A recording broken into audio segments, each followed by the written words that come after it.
Bonjour. Agriculture, un signal fort, très fort, face à l'intelligence artificielle.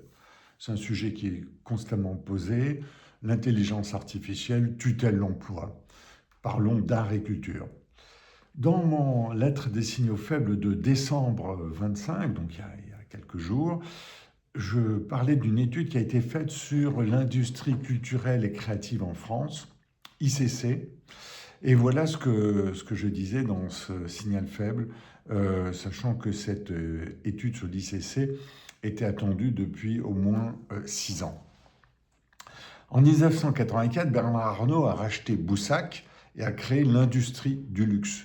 À l'époque, les opposants affirmaient haut et fort que le luxe n'était pas une industrie et que c'était absolument condamnable ce qui était en train de se faire. Il en est de même avec les ICC. Et pour les ICC, c'est-à-dire les industries culturelles et créatives, on parle de la définition de l'UNESCO. Ça inclut beaucoup de choses, c'est vrai. L'UNESCO inclut l'audiovisuel, le cinéma, le jeu vidéo. On en a entendu parler justement au mois de décembre dernier pour la France. La musique, le spectacle vivant, le livre, la presse, la radio, la publicité, les arts visuels, et ça inclut les galeries d'art, l'artisanat d'art, le design, auquel je suis personnellement très attaché, l'architecture, le patrimoine, les musées. C'est beaucoup de choses. EY, qui a fait cette étude, chiffre le marché en France à 102,7 milliards d'euros, une croissance entre 2019 et 2024, c'est-à-dire donc sur 5 ans, deux fois plus rapide que l'aéronautique ou l'automobile, pour une valeur ajoutée de plus 21%. C'est 2,9% du PIB en France et ça représente 586 000 emplois. BPI, qui fait la même étude, multiplie ces chiffres par 2. Donc peu importe, EY parle de la définition selon l'UNESCO. Donc ça veut dire que c'est considérable dans l'économie française avec une croissance très forte. Qui plus est, chaque euro investi dans la valeur ajoutée génère 1,13 euros de valeur ajoutée indirecte. Donc c'est assez rentable. Et les ICC, les industries culturelles et créatives, sont l'un des leviers du rayonnement de la France. Et je concluais en disant, comme signal faible, mais prudence pour la France. Les ICC concernent aujourd'hui de grands groupes internationaux. On retrouve dans une certaine mesure Arnault, c'est-à-dire Louis Vuitton, Kering, bien sûr, et on pourrait mettre d'autres entreprises. Donc, on est là sur une source de richesse très forte. Alors, bien sûr, je mélange ici art, culture et luxe. Ce n'est pas la même chose. Ce n'est pas la même chose, mais cela se chevauche. Un défilé de haute couture, vient d'y avoir il y a quelques jours, la haute couture homme, qui a eu lieu d'ailleurs près de là où j'habite. Un défilé de haute couture, est-ce que c'est du luxe, de l'art ou de la culture? Si la France est le premier pays au monde en matière de défilé de haute couture, c'est de la haute culture aussi. On est dans un doublon de métiers, la création et les métiers eux-mêmes de mise en œuvre. Alors, si l'on voit art et culture, voilà un numéro de Beaux-Arts Magazine qui est le numéro de ce mois-ci, le numéro 500. Je vous recommande la lecture de Beaux-Arts Magazine de manière générale et de celui-ci en particulier avec les Français et l'art. On dit que c'est l'amour fou. Bon, l'amour fou, d'accord. Et le premier point qu'il soulève, Beaux-Arts Magazine, c'est 64% aiment l'art contemporain, 64% des Français, ils aiment l'art contemporain, ça veut dire plus que l'impressionnisme. Mais c'est vrai que l'impressionnisme est une résultante économique très forte vis-à-vis du tourisme et on est entouré à Paris d'expositions sur l'impressionnisme à peu près tout au long de l'année et surtout pendant l'été.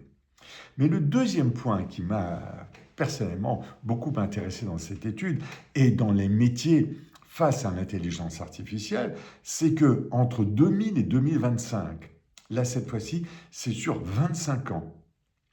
La visite d'un monument en France est passée à 52% des Français, à 64% des Français. C'est énorme. Et puis, assister à un concert est passé de 32%, grosso modo un tiers, à 48%, près de la moitié, qui assistent maintenant à des concerts. Et dans la lettre des Sinofeb, j'ai souligné l'augmentation du prix des concerts qui devient incroyable. Un concert, ce n'est pas 10 euros. Ça peut aller à 90 euros, 100, 200, 300 euros. Et on a même des Américains qui viennent à Paris assister à des concerts parce que ça leur coûte moins cher qu'aux États-Unis. Et puis, autre point qui est intéressant dans cette étude de ce numéro 500 de Beaux-Arts Magazine, 67% des moins de 25 ans ont visité une exposition. Il s'agit aussi de 64% des cadres supérieurs.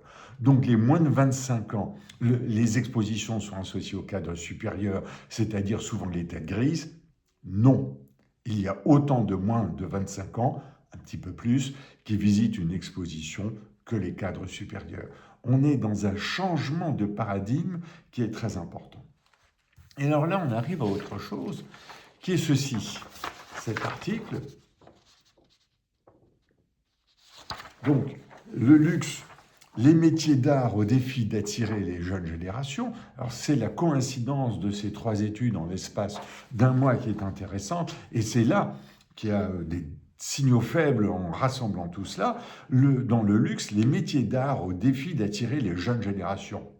Alors qu'un quart des artisans d'art va partir à la retraite d'ici 2030, les professionnels ont réalisé une enquête pour déceler les freins à l'orientation vers les savoir-faire d'excellence dont l'image est pourtant unanimement positive.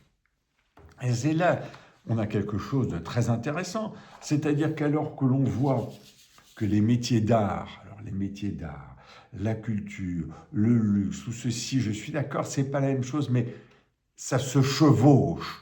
Ça se chevauche et l'idée est la même. Et là, dans ces métiers, dans les métiers d'art, comme dans le luxe et comme dans la culture, on ne fait pas à 100% appel à l'intelligence artificielle. Et c'est là où il y a un problème, c'est qu'au niveau de l'enseignement, au niveau des parents, etc., les métiers d'art sont méconnus. C'est-à-dire qu'on dit aux enfants, surtout allez en formation générale, passez votre bac et allez en licence. Et on l'a vu la fois dernière, la moitié des élèves de licence ne savent même pas se servir de l'informatique. Il serait bien plus utile, sans doute, dans les métiers d'art. Et l'article des Échos cite cette phrase et conclut là-dessus. À l'heure où le tsunami de l'intelligence artificielle épargne les métiers manuels, les métiers d'art sont considérés comme des métiers d'avenir par 83% de ceux qui les connaissent. Or, le problème, il est par exemple de 12% des gens qui les connaissent dans les parents de ces élèves des lycées.